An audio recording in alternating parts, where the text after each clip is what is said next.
Well, hello, everybody. I'm Melissa C. I'm a recovered compulsive overeater. I'm in New York and happy to be here tonight talking about step two. So we'll mostly be in the AA 12 and 12 for this, a little bit in the big book just to kind of lay out the foundation. For those of you who haven't met me before, if you're new, I I'm a recovered compulsive overeater. I lived in the horrors of this disease of compulsive eating. I've struggled with food and weight and trying to manage and control it all of my life. Um, at the end of my ropes, I was over 300 pounds. I had so much knowledge about nutrition, what I should eat, what I shouldn't eat, what were my problem foods. I knew it for years, but I could do nothing about it. I was truly powerless. And I admitted complete defeat. I was sold on the ideas in this book. I stopped negotiating, I stopped debating. I started following directions from someone with whom the problem had been solved. And that particular person had spoken of God and what God did for her. And I wanted what God did for her. I wanted that for God to do that for me as well. And I recovered. And so, since that time, I've been relieved of over 160 pounds. Um, Food is no longer my master.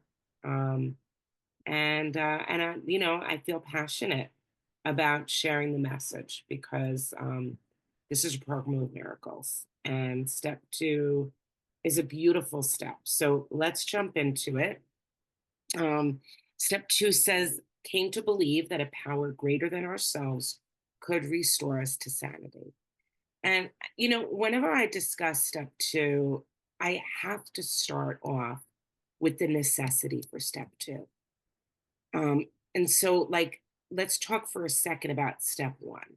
And specifically, since the text that I'm really going to be mostly jumping into is the AA 12 and 12, my cover got ripped off. So I like to hold it up with the cover, but it's not here anymore. Um, Step one in the AA 12 and 12 says this, that we have warped our minds into such an obsession for destructive drinking, in my case, destructive eating, that only an act of providence can remove it from us. So the only chance that we have of living with something that is permanent, progressive, and fatal, which is what this is an act of providence. And if you look up providence, what does that mean? It's the protective care of God. Like that's it, the protective care of God, divine intervention. That's what providence means. And so what do I need? I need a miraculous intervention. Basically, God alone must be God, has to come in and intervene on my behalf, get in between me and the food, us and the food. And so, in other words, we need a miracle. Like, that's it. I'm someone who must experience a miracle. I have no other options but a miracle. So, and in Bill's story, again, I'm going to a little bit jump into the big book, but in Bill's story on page 8, it says this, I had met my match. I had been overwhelmed. Food was my master. So, step two is believing that I can be rescued from one master by only a power that's higher than that, right? If food was my master, then I can't master the food. I must have something bigger than that. And then in more about alcoholism, again from the big book, it ends with this very fact on page 43. The chapter ends with this. Once more, the alcoholic at certain times has no effective mental defense against the first drink, except in a few rare cases, neither he nor any other human being can provide such a defense. His defense must come from a higher power. And then to further build on this point, in We Agnostics, it says this on page 44. If, when you honestly want to, you find you cannot quit entirely, or if, when drinking, you have little control over the amount you take, you are probably alcoholic And if that be the case, you may be suffering from an illness which only a spiritual experience can conquer. So we're really being told, I got no other options. This is it. I must have a spiritual experience or I'm going to die. That's the way it is. And so now this brings us to step two, right? Came to believe that a power greater than ourselves could restore us to sanity. And on page 25 in the AA 12 and 12, it says, the moment they read step two, most AA newcomers, most OA newcomers are confronted with a dilemma. Sometimes it's a very serious one. So here we see we have a problem. It's a very serious problem. What is this problem, right? What is this dilemma? Well, having reduced us to a state of absolute helplessness, you now declare that none but a higher power can remove our obsession. So here's the dilemma. Our problem is that we lack sufficient power, and our solution must be to get sufficient power. And we're told that this higher power is the only thing that can remove the obsession. So then what's the dilemma? What's the problem with that? Well, here this chapter is going to break it down. Some of us won't believe in God, others can't, and still others who do believe that God exists have no faith whatever that he will perform this miracle. So we're given three different categories that people fall into. One, some of us won't believe in God's existence. Two, others can't believe in God's existence. Those are different things, won't and can't. Or some believe in the existence, but have no faith that God's going to do anything for me. Like, have no faith that a God would perform this miracle for me. So let's break it down then, right? Let's look at those who won't believe. The book calls those that won't believe belligerent. They actually say that his state of mind is savage. Belligerent, which is aggressive, argumentative, and confrontational. And a savage state of mind is out of control, wild, brutal, lawless, untamed. And, you read that, I'm like, wow, that sounds really harsh. If your only crime, right, in a sense, is that you won't believe in God, are you really all that bad? Like, this makes it sound like you're really awful. Are you really all that bad? Well, you're here, which means that your human functioning is ineffective, right? That's really what it means when you come. Um, yeah, out of control, clearly out of control. And I know for me, out of control, when I was in the grip, when food was my master, I did not behave in agreement with rules, like even rules about good nutrition. Like I told you in the beginning, I knew everything I've been dieting like a champ since I've been 9 years old. So I know everything about caloric value. I could tell you like what foods are good. And I know what foods create that allergic response in me. I've known it from the time I was a little girl. Intuitively, I've known it. I really didn't need a sponsor to tell me to put down the chocolate cake. I knew chocolate cake was a problem, and yet I couldn't I couldn't stay within those boundaries, right? And it wasn't like I didn't know right from wrong. Like there were other rules that I couldn't seem to follow. I know right from wrong. I just didn't often think that it applied to me. Like I thought I could manipulate and twist rules for myself. And that's what it means to be belligerent and savage. Laws are fine, laws are good. But for me, I was somehow above those laws. I was somehow above the rules. And I didn't want to be told what to do. Um, in fact, like the majority of addicts don't like being told what to do. It's not that they don't know what to do. We all know right from wrong. They just don't really want to and find it a struggle, right? So if you remember in step one, part of what we come to understand is that the addict cannot live within the boundaries of his own knowledge. So it wasn't that we didn't have knowledge of how we're supposed to behave. We just couldn't live within that knowledge. That's lawless. That's savage and that's untamed. Furthermore, those who won't believe in God won't assume a position of humility, which is required. They want to be at the top. I don't know about you all, but I want to be at the top. They fancy themselves a leader. Like we read that in Bill's story. Bill describes his state of mind when he comes home from the war, having been heroic. He fancied himself a leader. And those who won't believe are concerned that their entire philosophy of life is threatened. And they're actually scared to allow themselves to be tamed by some power. Many times they fear who they're going to become. And those who won't believe are spiritually arrogant, believing that they are supreme, believing in themselves, believing in science, believing in the power of man.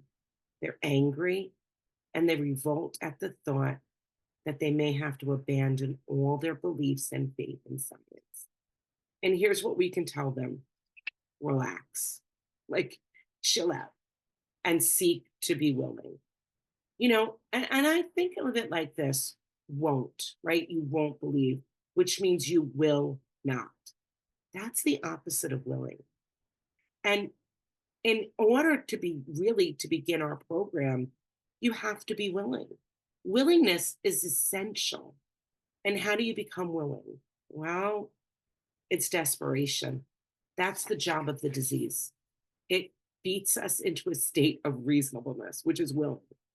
And so it's not just desperation, but you got to have a little bit of hope. And I say it like this: if you're not desperate, they kind of tell us, see alcohol, go try some more eating, go like, if you're not desperate, you're not desperate, right?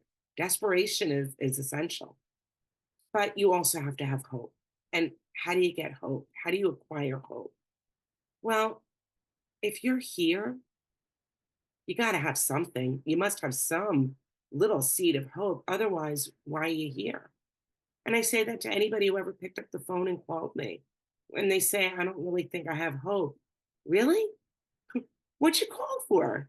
Like there must be something in you that's clinging to something. We call that hope. You know, if you came to a meeting, if you tried another ridiculous diet, there is a spark of hope in there. And every human being that decided to get out of bed this morning and give it another try, we call that hope. So here's what happens often when someone tells me that they're not really sure that they believe in God. Because I've had those conversations. I get a call and the person says, I don't know, I don't believe in God. My follow-up question is always this: do you want to? Do you want to believe in God? Because if you want to, then we can start with a sincere desire and a commitment to make the effort. If you don't want to, I can't do anything for you. You actually have to desire it.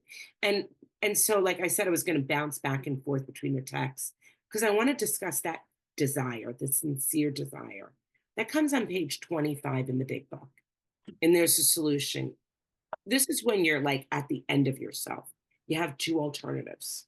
One, go to the bitter end, blotting out the consciousness of our intolerable situation as best we could.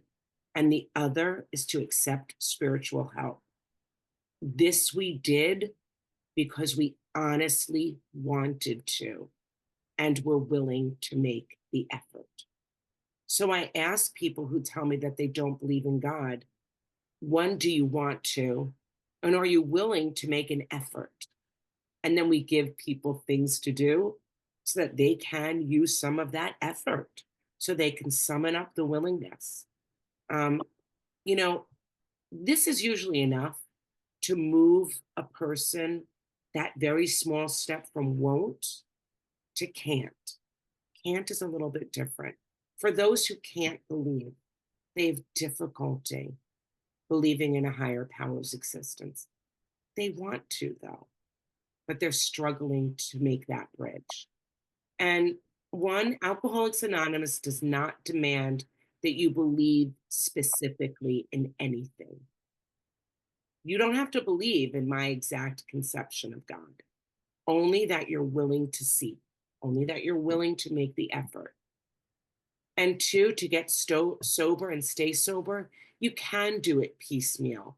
We call this the educational variety, the step by step method, right? It's a step by step method. But I have to tell you that everybody I've worked with who has sincerely made the attempt feels it long before step 12, long before step 12. And three, all you really need is an open mind. So stop debating, stop arguing. 27, page 27 in the AA 12 and 12 says this. This AA business I thought was totally unscientific. This I can't swallow. I simply won't consider such nonsense. Okay, so nobody's telling you precisely what to believe, just to consider believing. Just keep your mind open, stop debating, and like all great scientists, focus on the evidence. Look at the evidence. The evidence tells us that there has been prodigious results, prodigious, remarkable, impressive, abnormal, huge results. Look around at all the people in the fellowship who have had unbelievable results. I'm one of those examples, unbelievable results. Every one of us will tell you that it was the power of God. And I say it like this: God entered my heart and my life and did the impossible, changed me. And to deny those results because they don't agree with your theory points out that the one with the closed mind is the one who can't believe. Not much of a science lover after all, right? If you're looking around and you're seeing all the results of all these people and they all say it was the power of God that did it, and you're still not willing to believe, you're not really a lover of science. What I thought for a bit, I have to tell you, I thought that this OA thing with all its higher power talk, when I first came in, I thought it was a scam.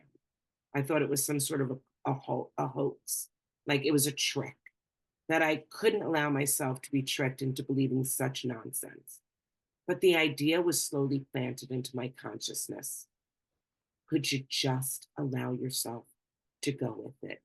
Just go with it. Like, what if it's a scam? All right, go with it. And for me, what's happened is nothing short of miraculous. And today, I can happily tell you that if I have been the victim of some sort of a scam or a hoax, and I'm still under some sort of false, like mass hypnosis that I believe in something untrue, well, I got to tell you, it's the best scam ever, right? I've been tricked into easily releasing 160 pounds. I've lost the desire for foods that once owned me. Every single relationship in my life has improved. Every relationship. I'm a better mother. I'm a better wife. I'm a better sister, a better daughter. I'm a better neighbor, a friend. I have been able to go through difficulties with peace and a faith that strengthens over time. And I haven't had to pay anybody one dime for this, right? So if it's a scam, then it's a wonderful scam. And I'm grateful that I've been scammed, which, like I say, it cost me nothing. And not only that, it gave me a beautiful community, some of the closest friends, and a life of meaning and of purpose, right? Quite a scam, huh? So here are instructions for ones who can't believe. To acquire it, I only had to stop fighting and practice the rest of the program as enthusiastically as I could. Basically, like, to really get in there and do it with enthusiasm. And our belief is the result of the work. I did not get struck with a strong belief and then I did the work. I got pieces of a belief and I continued to do the work and my beliefs strengthened and grew over time. Cooperate with the process. Most of us find that our belief develops, strengthens, and grows along the way. It can be gentle and gradual, and over time, it really does. It gets within your veins, it becomes who you are. That's what it means to transform. But in order to transform, a person has to want to change and pursue change. And here we're given some reassurance, right? Now, a very common scenario that happens is people get to step two and they think that they've stalled here because they haven't really figured out just what their God is yet. And I get that a lot too. And people call me and they say, I'm struggling to figure out what God is. So I'm stuck at step two. But in fact, we don't have to figure out God. I don't have to understand God. I don't need to have all the answers of the universe. No, that's not required. I don't need to understand something intellectually in order to believe and rely on its power. And we've heard, everybody's heard the analogy of electricity because they use that one a lot. I don't really need to understand how turbines in a power plant create electricity, which travel in wires that enter my home. And I know like there's a circuit breaker in the basement down, and that somehow that relates to the power outlet in my wall. I don't understand any of this. And here's my lamp, right? I've got this lamp right here. And um, I rely on this power. And I'm happy to do it without understanding it. Why? Because I need light, because I require light. Otherwise, I'm in everlasting darkness. And guess what? I've got the results. I know it works because if I turn off the switch, the light goes out. And if I turn it back on, the light comes on. And, I don't need understanding.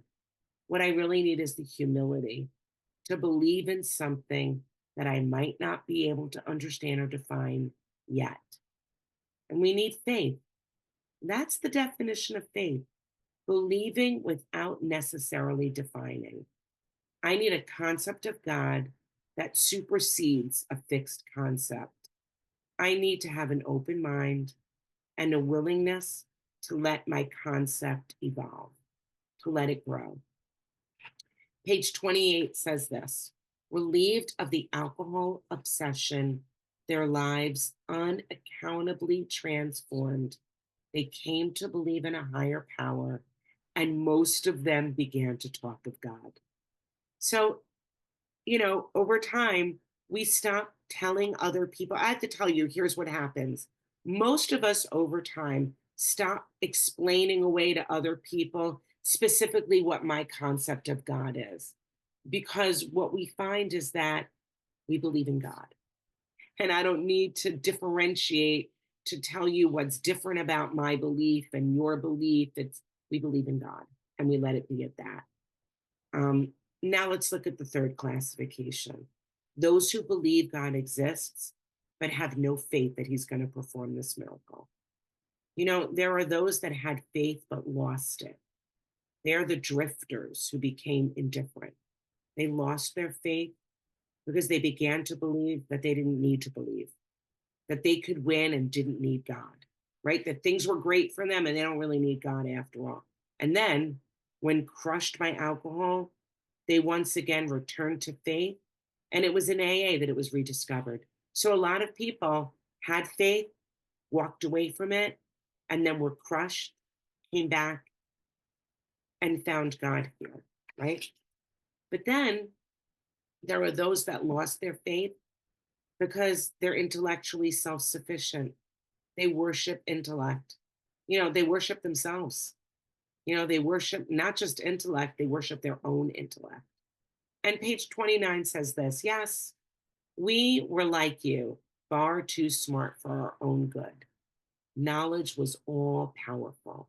We were brighter than most folks, so we thought. Okay, talk about a lack of humility, thinking that you're smarter than most folks. And I got to tell you, that was my attitude. My attitude was a block. to finding God. I used mental gymnastics to outthink God.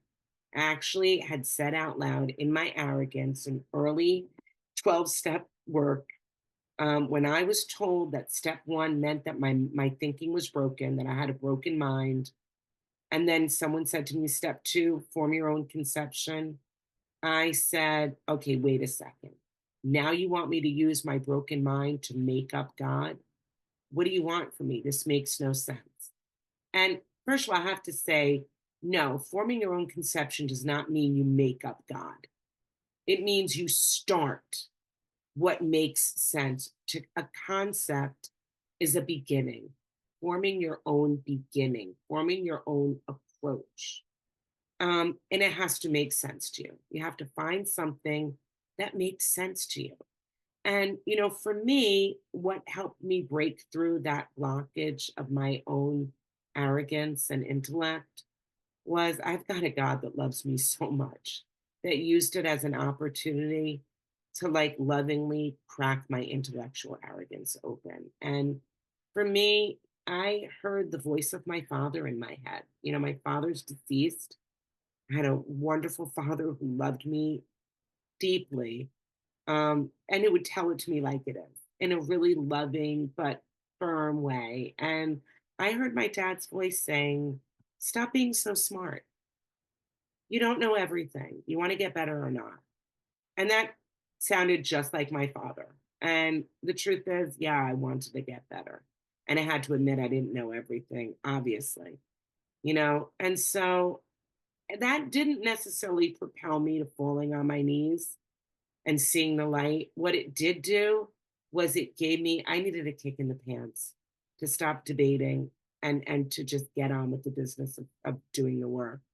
And as I did the work, I did have white light experiences where I did feel the desire to fall to my knees, and thank God. Um, you know, needed to stop thinking so much. I needed to actually, it's great to have intellect, but not when you're using your intellect to decide that that this doesn't make sense. This thing that has all these wonderful results, you're going to use your intellect to prove that it doesn't make sense. That's not really so great. And there's no chapter in the big book that's called into thinking. There's not one. It's called into action, right? So to be clear, believing doesn't mean that I can't have intellect. Of course, we don't abandon our intelligence. But it says this on page 30. Humility and intellect could be compatible provided we place humility first. I can use my intellect if I am rightly sized. If it's to be useful, if it's to help, if it's to cooperate with God's will, then I can certainly use my smarts. And then there are those who are disgusted with religion. That's another category here. They are prejudiced against believing. They are confusing man's sins with God's. They are self righteous and smugly superior. And I will raise my hand at that one too. You know, and page 30 says this we gloated over the hypocrisy, bigotry, and crushing self righteousness that we saw in so many believers. How we love to shout the damaging fact that millions of the good men of religion were still killing one another off in the name of God. This all meant, of course, that we had substituted negative for positive thinking. In belaboring the sins of some religious people, we could feel superior to all of them. So basically, I look at people who are self righteous, and I am more self righteous than they are, right? I'm being self righteous about the self righteousness I see in them. So the very thing that I had contemptuously condemned in others was my own besetting evil. That was my thing that was keeping me out, was the thing that I saw that I didn't like in others. And the energy used to find fault with those who believe to make ourselves feel better is summoning the negative rather than courting the positive. And I have to have a new attitude here. When I expend my energies and my intelligence to find fault with others, oh, I'm going to find it all right, right?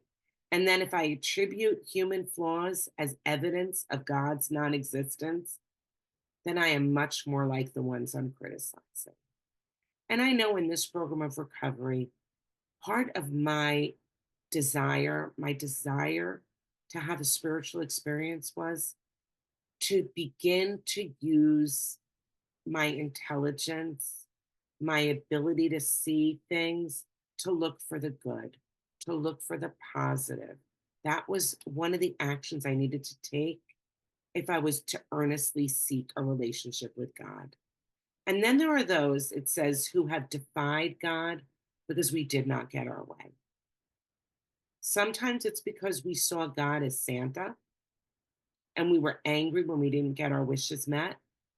But other times we were met up with tragedies.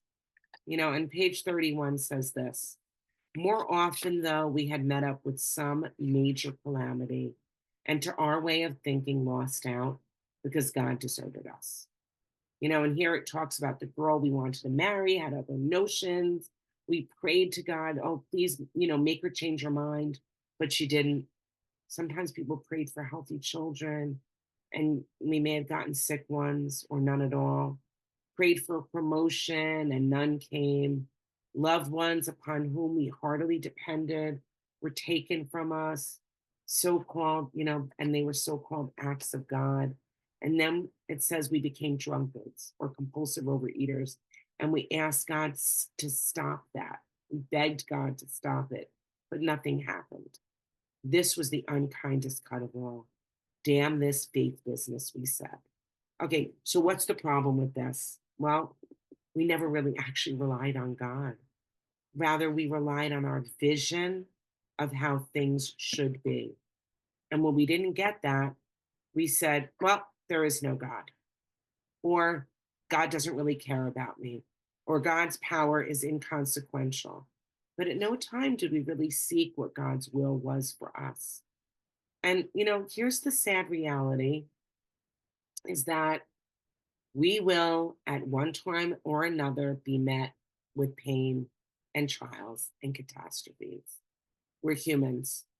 It's called being human. I don't really understand why, but I know that it's part of the human experience. God made me a human. And, just like the work of the steps, as I will rely on God, I come to find God is right there, even in the tragedies. And what happened for me is that some of the hardest times of my life, I was able to survive. And God did not abandon me. It became abundantly clear God did not abandon me. He never abandoned me. He always placed people and resources right there at my disposal when I needed them. Right. Um, so, whatever price in humility we must pay, we would pay. Next, we have the type who believes he is devout. He believes in God, but suspects that God doesn't believe in him. To clergymen, doctors, friends, and families, the alcoholic who means well and tries hard is a heartbreaking riddle. But to most AAs, to most of us in Overeaters Anonymous, he's not really a riddle after all. And this part talks about the quality of faith rather than the quantity. This is the type, who might have a checklist of their practices and prayers. They're compliant, check, check, check.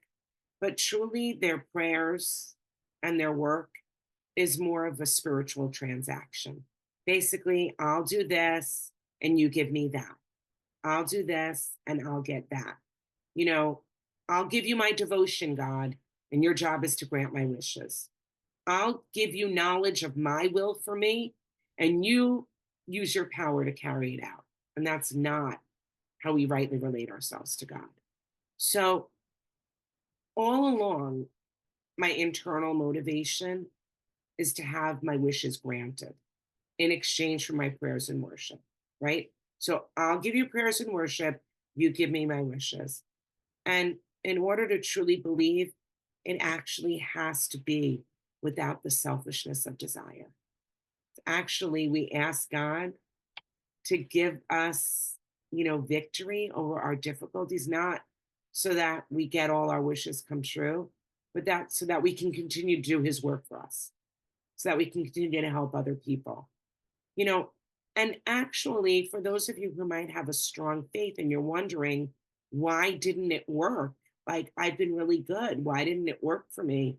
Well, furthermore, as addicts, we have a specific way of creating a spiritual transformation. Why hasn't my faith worked before? Someone says, I'm religious, I love God. Shouldn't I have gotten over my food problem? This is a common wonderings of the believers who have had alcoholic struggles. Well, we've been asking something for nothing. The fact was, we really hadn't cleaned house so the grace of God could enter us and expel the obsession. And I would say for me, a compulsive overeater, I require working 12 steps. I might have a wonderful spiritual religious connection, but for reasons yet unknown, I require this specific method. I require a 12-step recipe, a 12-step sequence in order to have this specific result from God. And I have to say, many of us never had taken stock of ourselves, made amends to those we had harmed, or freely given to any other human being without demand for reward. We had not even prayed rightly. We'd always said, grant me my wishes instead of thy will be done. And the love of man and God we understood not at all. Therefore, we remained self deceived and so incapable of receiving enough grace to restore us to sanity. And page 33 says this. Therefore, step 2 is a rallying point for all of us. We can stand together on this step. True humility and an open mind can lead us to faith. And in every AA meeting is an assurance that God will restore us to sanity if we rightly relate ourselves to Him.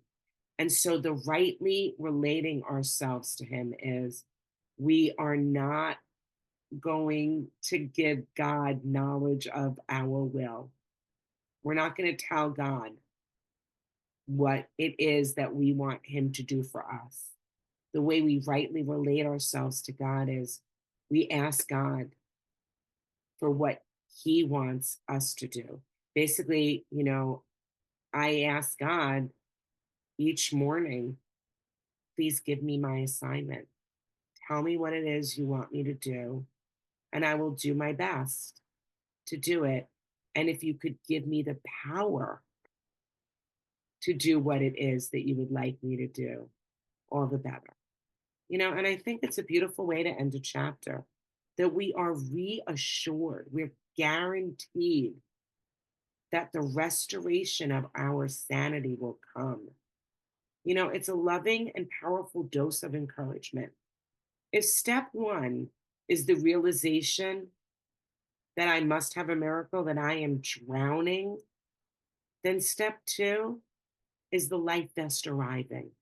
It's seeing the life vest, and it's the promise of grab the vest, hang on, help has arrived. And with that, I'll pass. Thank you.